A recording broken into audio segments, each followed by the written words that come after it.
জানেন যে প্রত্যন্ত অঞ্চলে পাহাড়ে এডিসিতে তো আমাদের নিরাপত্তা নেই। এখন দেখছি শহরের বুকে আমাদের নিরাপত্তার অভাব দেখা দিয়েছে। এই গত পরশুদিন অভয়নগরে একটা ঘটনা ঘটলো, যেটা খবর আমরা জানতে পারলাম।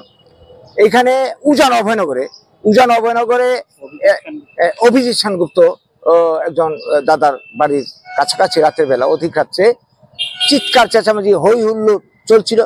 তো বাড়িতে অসুস্থ রোগীও আছে জানতে পারলাম। তিনি এই কিছুক্ষণ লক্ষ্য করে তারপর নিচে আসলো যে কারা এটা করছে।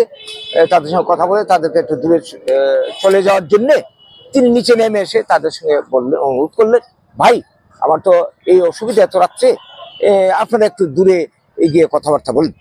এই কথা বলার সঙ্গে ওনার সঙ্গে প্রচন্ড তর্ক জুড়ে দিল। তর্ক যা খুশি যা নয় তা বলতে শুরু করলো।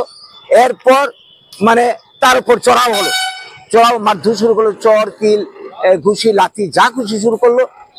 তো উনার এই অবস্থা দেখে উনার স্ত্রী উপর থেকে নেমে আসলেন। নেমে আসার পর উনার উপরও এরা চড়াও হলো, মারধর করলো। জানতে পারলাম শ্লীলতাহানি করেছে। তো খবরে প্রকাশ এইরকম, উনার গলার হার স্বর্ণের চেন ছিনিয়ে নিয়ে গেল। এই যে ঘটনা, এরা ভয়ে আতঙ্ক জখম হয়ে গেল। পর মুহূর্তে এরা এখান থেকে একটু চলে যাওয়ার পর এরা জিবিতে গিয়ে চিকিৎসা করে বাড়িতে আসলো।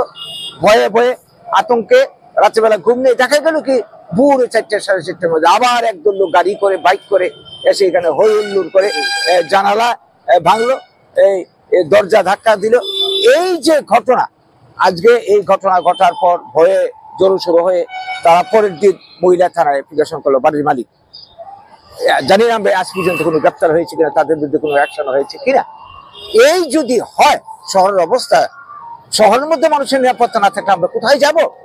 এত পুলিশ প্রশাসন, টহলদারি পুলিশ আছে, এর মধ্যখানে এই ঘটনা ঘটে গেল। আজকে আমরা এসেছি কর্তৃপক্ষের সঙ্গে এই নিয়ে কথা বলবো।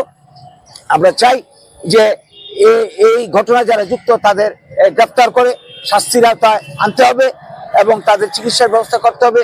তাদের স্বর্ণের চেন যাতে ফেরত পায় এটার ব্যবস্থা করতে হবে এবং আগামী দিনে শহরের মানুষের যাতে নিরাপত্তা থাকে তার জন্য গভর্নমেন্ট যাতে উদ্যোগ নিয়ে জানতে পারা গেল যারা এই ঘটনার সঙ্গে যুক্ত তারা একটা বিশেষ রাজনৈতিক দলের সমর্থক, বিভিন্নভাবে হুমকি ধমকি দেওয়া হচ্ছে। তো এই অবস্থায় তো আমরা কি করে বাস করবো? শহরের নিরাপত্তা না থাকলে আমরা যাবো কোথায়? তাই আজকে এসেছি কর্তৃপক্ষের সঙ্গে এই নিয়ে কথা বলার জন্য এবং যাতে একটা উপযুক্ত ব্যবস্থা নেই তার একটা আবেদন জানাবার জন্য। সব পার্টি আমরা লাল সাদা নীল এখন যারা আছে গেরুয়া সব আমরা একই অবস্থা দেখছি।